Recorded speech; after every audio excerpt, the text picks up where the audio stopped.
Follow my YouTube channel, subscribe, OGI. All the videos, all the vlogs, they up there.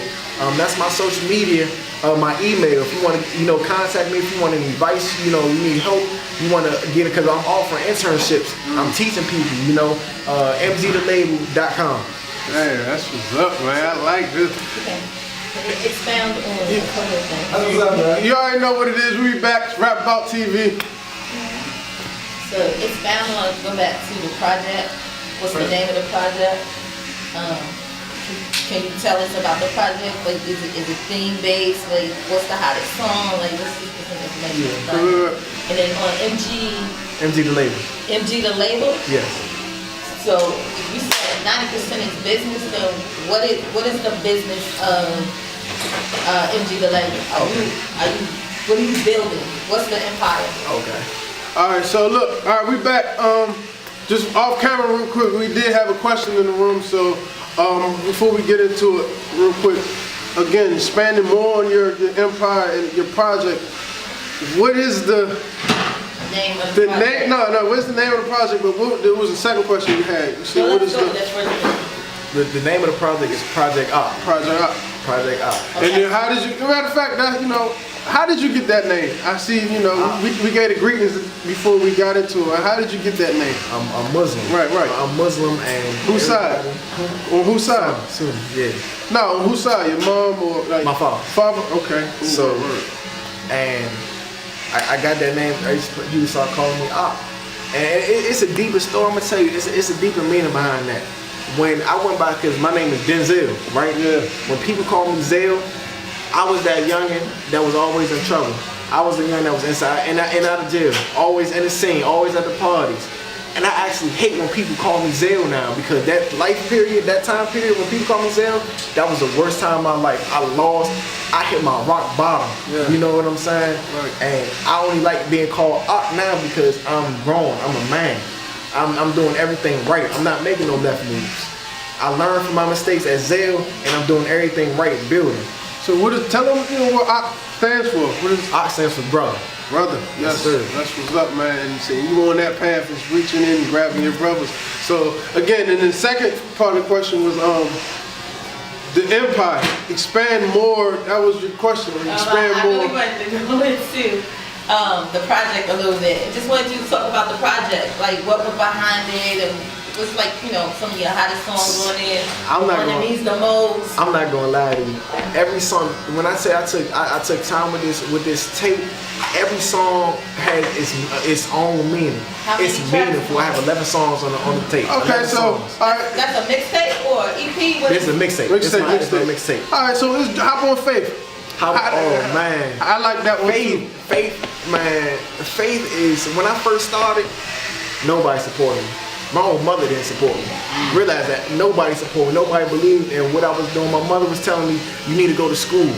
You need to do this. That music, you wasting your time. I'm the only person who believed in me. This one on Instagram, I only had every post two to 5 views. I didn't have no shows, nothing, literally no support. But I believe in myself. I had faith in myself. Mm-hmm. Now all the people that said, "Oh, you just another rapper" back then, now they text my phone, "Man, I love this project, man. You just crazy." So that's saying, ain't nobody had no faith in me. Now I got scores up like an 850, my credit score. You know what I'm saying? Right. And I say, Ox City, this is my city. I'm changing the city. I'm changing PG. I'm changing the music scene. I don't care about if I'm the one that's making the change, as long as I spark the change. Yeah, right. People look at me like, okay, his tape is different. He don't sound like everybody else. Now I want to be different now. I don't want to do that trap music no more. You feel what I'm saying? As long as I spark that change, I'm good.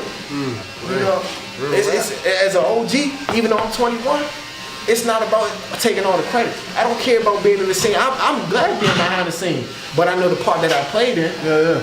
It's not all about being all that acknowledgement. Oh, he did this, he did that. As long as you know, what's the point? Right. And it's big you say that, because again, for everybody, I always say this, man. Once you get that, I don't care what nobody thinks about me attitude out, that ego, that pride, whatever you want to call it, you'll find so much success, man, moving forward. I don't care if it's your own mother, like you said, You know, gotta do what's right for you. You know, so yeah, that's that. So let's get into some current events, man. First, what? Empire, MG. Yes, continue. What's the question? What's the question for I'm Empire? trying to put it in edit mode. No, you just actually, I did, yeah. Okay, so you talked with us about the project. Right. And so what you did, as y'all spoke about, talked about the 10% being music, Yes, ma'am. which just kind of organically took place. So what's the 90%? What's the business drive? What is MG?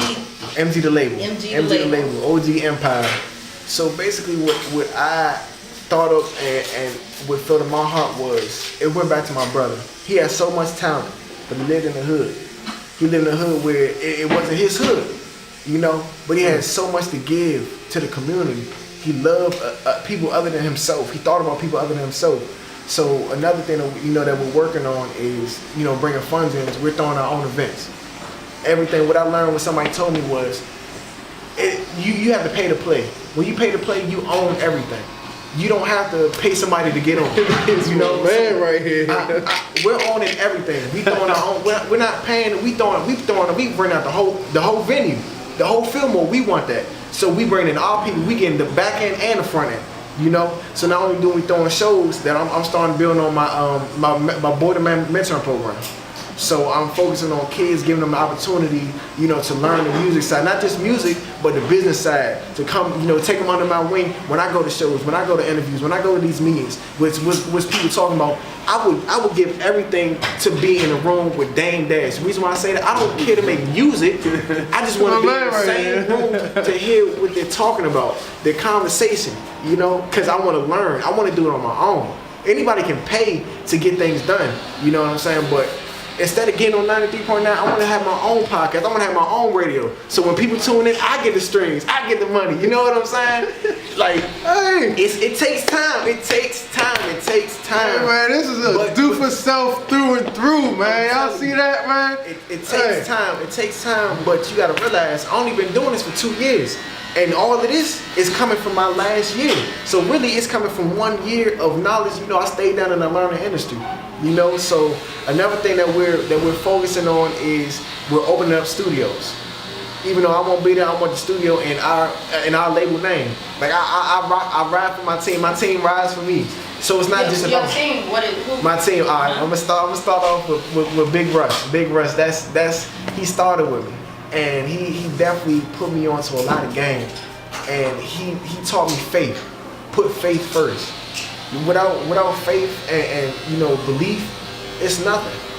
And I really, you know, that's my big dog. Then I got my other brother Tay. Tay, I knew for years.